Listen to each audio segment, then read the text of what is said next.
Aaron Ross invented the cold email. All right, I don't know if he actually invented the cold email.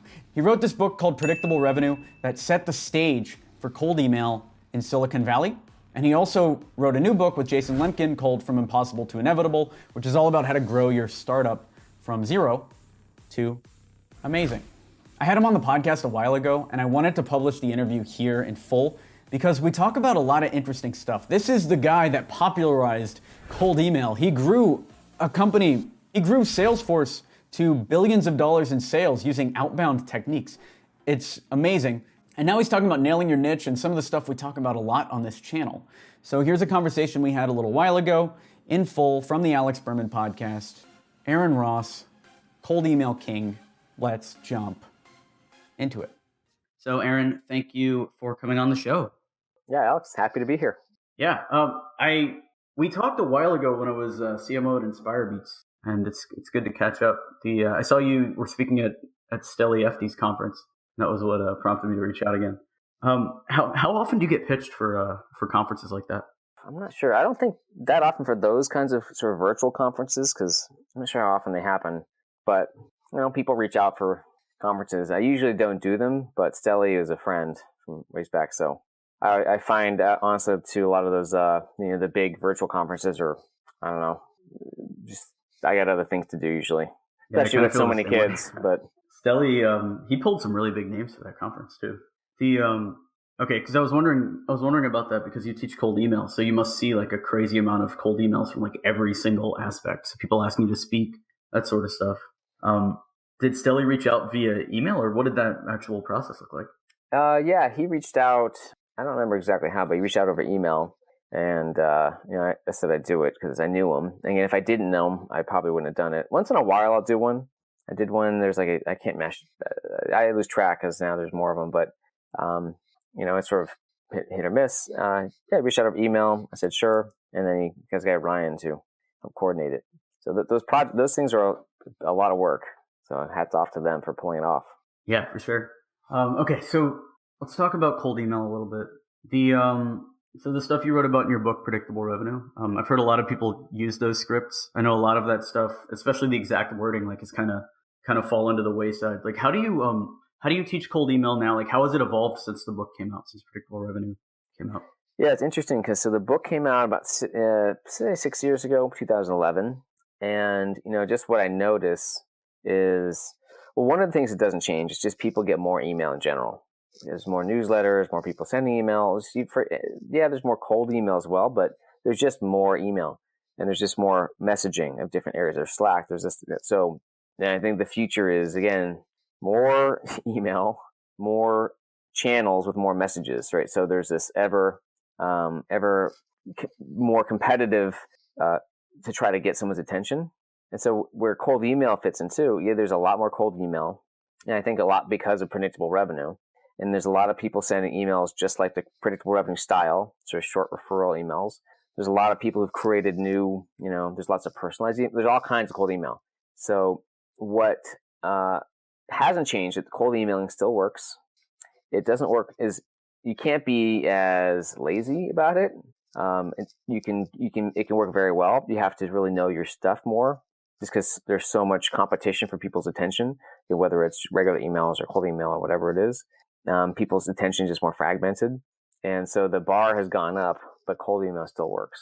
I get a lot of people who, on Twitter actually, some people will say, hey, what would they say? It's basically like, thanks, Aaron, for all, I get, 10 cold emails a day like this. So thanks a lot. And sometimes I think they're serious. And sometimes, if they're saying like, you asshole, I think they're serious. And sometimes they're joking, like, but I do get sometimes those once in a while. Sometimes they can jokingly call you an asshole too. Yeah, that's true. That's right. But with predictable revenue, you're doing cold email as your consultancy, right? Yeah. So there's two things that we do. So a lot of the businesses actually we prospect for companies. So look, for most companies, that your long-term solution for outbound obviously. So creating outbound prospecting for your company for most companies is a very powerful way that you need to grow, especially if you're B2B. Right. If you're even in B2C, it could be real up to channels. Again, lots of companies, outbound is very important. Cold emailing is probably the most common way that people do that successfully today. Phone calls still work. There's some social. It's a little more erratic. Everyone's a bit different, but cold emailing is still like the foundation for now, for the foreseeable future. But for some company, and their long-term solution is to have your own team doing it for your company. Usually, there are exceptions. Not everyone is meant to hire or manage a salesperson. So our company does a couple things. Yes, we prospect for companies if they're not ready to hire their own team yet. Right, it's like a 6 to 12 month interim solution. And for the companies that are ready to hire and build their own team, we coach them on how to do that right the first time. Which is actually most of what I do with the company, is showing companies how to build, hire people, train them, onboard them, how to, email, call, use Salesforce or CRMs, et cetera, metrics. What have you found? So we do a lot of cold emailing as well.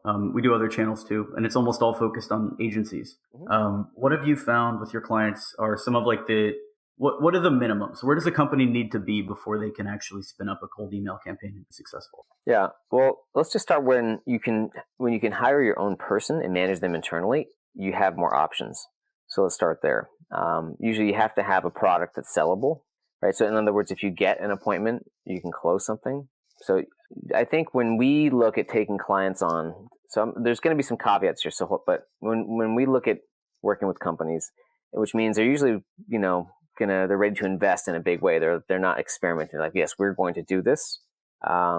Then we probably say, you have at least 3 paying customers. You have paying customers of some kind, right? 3, 4. There's some number. It doesn't have to be 10 or 20 when you're building your own team, right? You don't need case studies, but you do need some customers who are successful, where you can sort of prove to other people you can back up your whatever claims you're going to make. You have to have a deal size or some vision towards getting to a deal size where there's some segment of your customers that are worth at least $10,000 or $20,000 in lifetime value. And the last one is, if you're in a very crowded or competitive market, like hosting or lead generation. Lead generation. Yeah, exactly. Perfect. You have to. How do you differentiate yourself? So that actually, ironically, can be. Hopefully, you are differentiated. If you're not, you can still do outbound as a forcing function to make yourself figure out how. What would it take to be successful here in this space and doing outbound? The difference is you're not going to expect results for a while. It's more of a research project. You could say, all right, for 3 to 6 months, we're going to do outbound to get us to figure out what do we have to do to be different, to be successful here, to stand out from the crowd. That's different than you already have some differentiation, or you have some very narrow, like a niche that you can really target.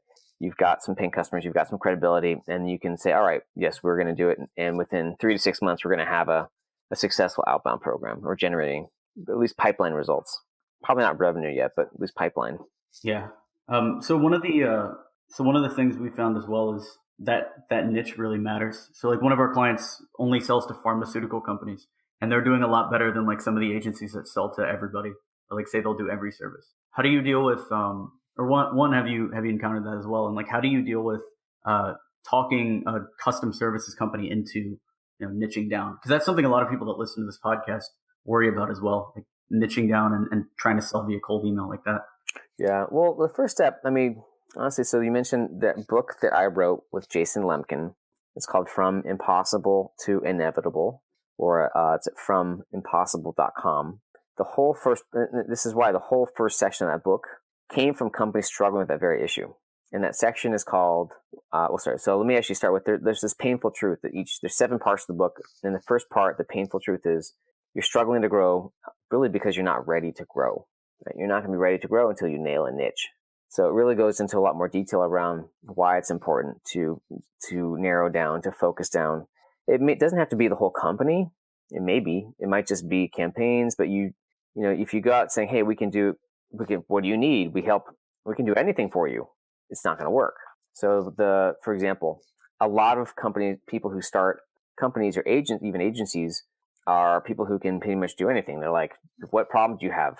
Yep, I can help you with that. And that works if you have, a half hour conversation to explore a fit. But that's not a growth mindset.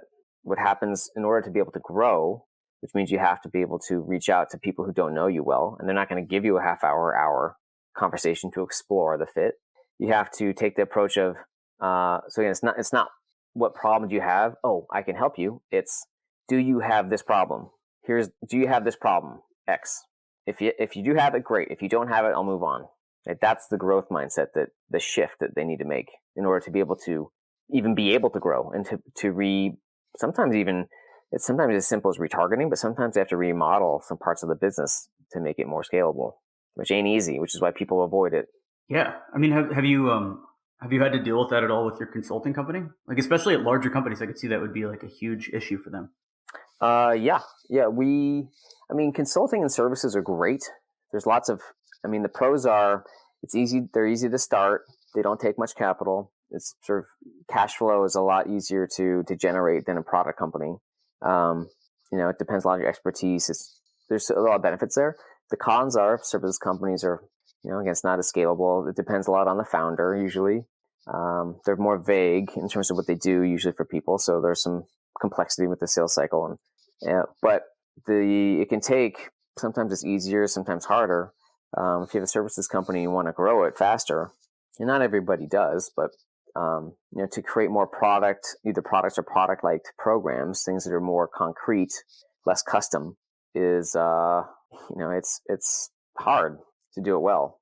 Well, what's so interesting about your background though is because of the book. 2 books now, I assume that you're getting a lot of inbound, so you probably don't even have to do that much outbound for predictable revenue itself. Yeah, it's kind of funny because we haven't done much outbound, and we've had enough inbound to support the company, and just we have a bit of a weird company in the sense that we do these 2 main product lines, right? So we prospect for companies. I do consulting. I have a small team with companies to help them build their own teams, and we're developing a product. So this is not from a lot of companies because there's these internal conflicts between which part of the company should get which, investment. So a lot of our investment went to, it's just kind of funny, like our expertise is in outbound, and we don't do much outbound for ourselves yet. We do a little bit. So, but that's probably a longer story as to why, and we're starting to ramp that up because we've been around in the current model for 3 or 4 years now. Yeah, and if you can grow without it, it's fine. It's just like, adding that other channel. Like if a business is struggling to grow, or maybe they're, they want to de-risk or whatever, you're getting 80-90% of your business from referrals. It's good to add that outbound channel. Yeah, it's just a question of priorities, and we've had other priorities. Like outbound for us, for all companies, it can be incredibly valuable, but it's not really going to do much until it's a top priority. Yeah, agreed. How did you decide to go into consulting? Or I guess what was the big shift? So you were at Salesforce, and then what happened? How did this happen? Well, the funny thing is I left Salesforce and was thinking, I'm not going to do sales consulting. Yeah, I was going to start a tech company. And so I went, and then I was actually in Bali, and a VC friend of mine said, hey, there's this company. Can I hire you for an assessment project? And, I ended up saying yes. And, I enjoyed it more than I thought I would. It was this company X1 in Pasadena. This is a long time ago. And totally, they were just so screwed up. But I did another one for a friend, and then so I went to a venture capital firm as an entrepreneur residence, and I was there for a while, figuring out what I wanted to do next. And I think what happened was I spent a few months researching things intensely, and then I went to China for a couple of weeks to visit a friend, and I just had this time to reflect. And I sat back like, yeah, you know what? I don't want to start a tech company. I don't want to start some widget. Who wants to do a Facebook widget and with lead gen, or I don't want to have a boss. I don't want to raise money. I don't really know what I want to do actually, but all I knew is I wanted to be able to make as much money as I wanted doing something interesting. I didn't know what that was. So that sort of started me on doing more sales consulting as a way to pay the bills while I, in my mind, figured out whatever the bigger thing is that would lead me to. And I ended up doing some other projects. I wrote the CEO Flow book. I did this uniquegenius.com, and ultimately came back to sales and doing predictable revenue as a business because, frankly, when I got married and we had 2 kids from her prior marriage, and she got pregnant very fast, I had to focus on again, I had to narrow my niche. What's the easiest way for me to make money to support a family, which was, sales. That was, so sales, I was doing sales consulting. It was just a way to make money while I, it was there. And I ended up actually, once I nailed my niche and specialized in, I grew my own business there 10 times. So I say it does work if there's anyone who's resisting that specialization of their niche. Well, it's so interesting Um, how it's so interesting the patterns that develop because Tim Schmoyer, who runs a YouTube channel and has a YouTube consultancy, he was on I think a couple weeks ago and he said the same thing. Like he was just getting so many inbound leads talking about YouTube consulting. He was just kind of forced into it. yeah, it's like it's there if it's right in front of you. Now, for some people, the easy thing isn't the right thing to do, but because comfort is the enemy of growth. What's comfortable, but it was just a way to. It just made sense. I don't know. Do you have any do you have any horror stories or anything? Because I know a lot of these companies, at least when we were doing SaaS, like especially with Inspire Beats, we would get a lot of companies that weren't ready. And like I know you had your 3 points for companies to be ready to do cold emails. Like how'd you develop those? And then how did you how did you deal with all the shit that obviously you went through in the beginning? Yeah, well, the thing is, you can't. The only way you really learn, I think, is through making mistakes. And I've done a lot of outbound projects. Almost all of them have been successful in some way. There's really 2 or 3 companies that didn't work. So I remember, in 2008, this is after I left Salesforce and before I wrote Predictable Revenue. There was it was one of like the first bigger sales consulting project. This company didn't want to have prospectors who prospect and so they had a lot of inbound leads, and they kept people doing multiple jobs. Like they juggle inbound leads and try to prospect and close. And I remember at the time I felt like, okay, well, let's try that. And it never worked. And basically through that was one of the times when, after that, it was like, you have to separate your inbound lead responders versus your prospectors. And so that was really a turning point for, like a core fundamental principle of predictable revenue. So, ultimately it's like getting out there, doing them and just observing, when do things go right? When do they go wrong? And learning through failures. There's other company, again, probably it's been a long time, but when we've seen companies struggle, either when I'm helping them build an internal team or when we've done prospecting for them, most of the time there's really 2 reasons. One is because they don't have the right people, or they're not fully committed, their attention's not there, or there's some sort of thing around people. And the other is they haven't nailed their niche, right? They're in a crowded market. They're not really ready to succeed. They don't have case studies, or they don't know who their customers are. It's too general, et cetera. And there are things that we can do to help people nail their niche, but I think a lot of this comes down to knowing the kinds of expectations to set. So, for example, a few years ago, if I took on a VAR client, we might have done a typical 3 to 6 month project, help them build a team. And now if I take on a client that has, again, like a nail a niche challenge, instead of 3 to 6 months, I'd say it's probably 9 to 12 months as a project. All right, because that expectation of how long things take is such a big impact on whether people perceive themselves as failing or not, and when they're going to quit or not. We made that mistake so hard at Inspire Beats. We were selling it month to month. We got so many cancels after the first month. Yeah, but that's the reason why the first chapter of the From Impossible book is all about nailing a niche, because if you're struggling to grow, that is the number one it's not the only reason, but it's the most common reason people are struggling, because you haven't, nailed the niche. And really what that means is, first, assuming your product is ready, but do you know what kind of customers need you, right? How they're different from the ones where you're nice to have? Do you know how to, sort of communicate with them in ways that they care about, right? Their language, how to prove to them that you can back up your claims. Like, what should you claim and how do you prove your claims? So in other words, it's most companies start off and they're dependent. They use their relationships as they should to get their first customers. And usually companies get to several 100,000 to, 5 or 10 million off that word of mouth or organic growth. But when you're doing outbound, when you need to grow past what word of mouth is doing for you, it's a huge challenge to learn how to market and sell to people who've never heard of you or your brand. That's really what nailing a niche means, is how do you get people who've never heard of you or your brand interested in a meeting or interested in absorbing some information, and then later buying. So what was nailing your niche? Was that one of the biggest things that was missing with predictable revenue? Because I can see why you wrote Impossible to Inevitable, right? Like SaaS was barely a thing when Salesforce was originally growing. I think they were weren't they the first SaaS company? Something like that. No, but they weren't they weren't the first one, but really early on. Really early on. And yeah.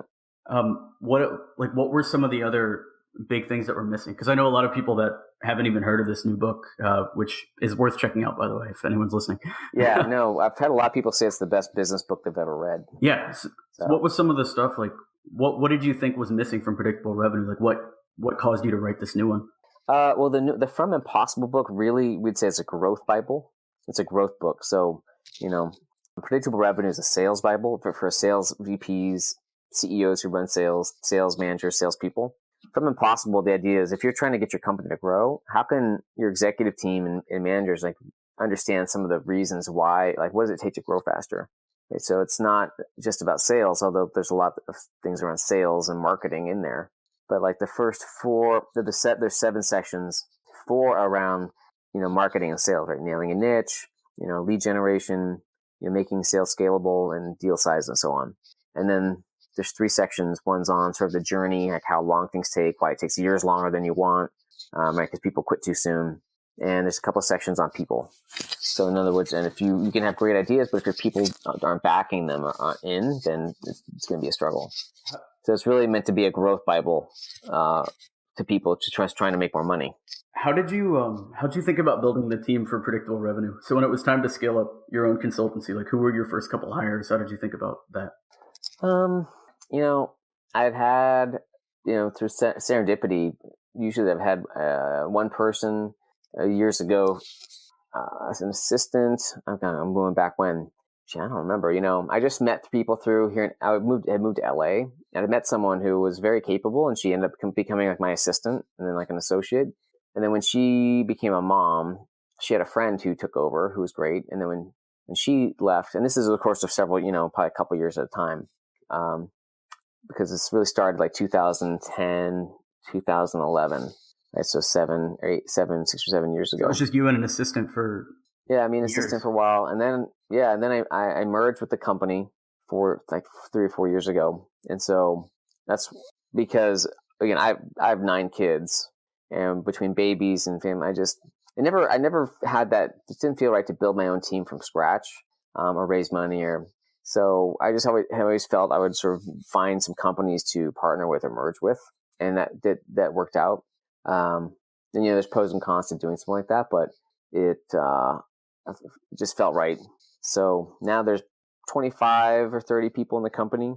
So there's a couple of us in LA, most of the company's up in Vancouver. And so I'm definitely not the hyper growth. I'm a turtle. All right. I'm not someone who's working every day to grow as fast as possible that month. I take a bit longer. I'm more think like years in a lot of ways. I have this vision like years out, and then I try to work almost like every day, every week. So super short and super long. And my partner, who's CEO of the company, is more, like execution oriented, like week by week, month by month. So he has like sort of the month to 12-month view. So I think we complement each other very well. But I'm okay taking plenty of time. It's like the best way I could say it is the way I work is very important to me, and I'm willing to wait longer for more money or bigger company, et cetera, as long as like the way I work is consistent, right? Because big family, I'm very like how things feel, yeah. And it's tricky. I mean, I work, by the way, nonstop. I don't think I can work even 15 hours a week is pretty. It's a lot these days, but there's so many kids. I'm always working around that, mostly in the family, and do a lot of babysitting because my wife is doing a lot of singing. So most of my day, it's like wake up, babies, kids, and do some phone calls, more babies and kids, more, and then some work and try to go to bed. That's pretty much it every day. So I'm actually really curious about that because I'm chairman over here, and my business partner took over as CEO. So I'm in like a really similar thing where I'm like, I do like 1 or 2 meetings a week with him to just kind of guide the company or whatever, give him feedback. I let him do a lot of the work. What does that dynamic look like with you and your CEO? Yeah, we have a weekly call, like founders call, and we're on different calls, often like a sales call on Mondays. And I try to be, I have to be more active with the company too. So, this January 1st, just because we've had like babies are all consuming, babies are getting a little bigger. So after January 1st is when I'm going to be up. I fly up every once in a while, but I want to be more active with different teams and going up to Vancouver more often. That's really most of the people are. So I'm not trying to step away and have them do more. It's actually, I find I want to do more with it just to make sure things are on track and working the way I think they should be. Was that how does that feel? So the CEO is running everything. It's tied to your name closely. Like, how you seem like the type of guy who's not going to be like yelling, at least on these meetings. What brings you back into the like what's trying to get you to double down in the new year? Is it just the kid's age, or is there something else? Yeah, so because the babies will be a little bigger. Also, I think when I'm not active enough with things, and there's just I've experience, and a lot of the team in Vancouver doesn't have the same amount of experience, so things get missed. So, but it's been hard. I mean, it's really been intense, especially the last couple of years. We adopted a baby a couple of years ago, and then we had our own baby about a little less than a year ago. And between, it's just if you look at my email signature, there's a day in my life, and it's just nonstop, and will be for a while, probably for another year. It'll get easier when we don't have any babies under like a year and a half to 2. It gets a lot easier at that point. For sure. All right, and where can people check you out online? Well, you can start with that fromimpossible.com, which is the site for the book that you should start with the nail and niche section. And if you're already familiar with that, or after that, then predictablerevenue.com is the best place. Awesome. Thanks for being here. Yeah, Alex. Thanks. Thanks for listening to another episode. If you want more content like this, subscribe to the podcast. If you want more in-depth B2B sales training, of course, check out the YouTube channel, b2bsalestraining.org. And if you need marketing support for your digital agency, Experiment 27 helps digital agencies grow their number of leads by building lead generation systems. That is Experiment27.com. There's also notes on all the podcast episodes there and free sales courses, which we've gotten some very good feedback about. You can also check out my social media. I'm on Twitter, Alex Berman with no E, ALX Berman, or Instagram, Alex Berman 1. Till the next episode, I will see you later.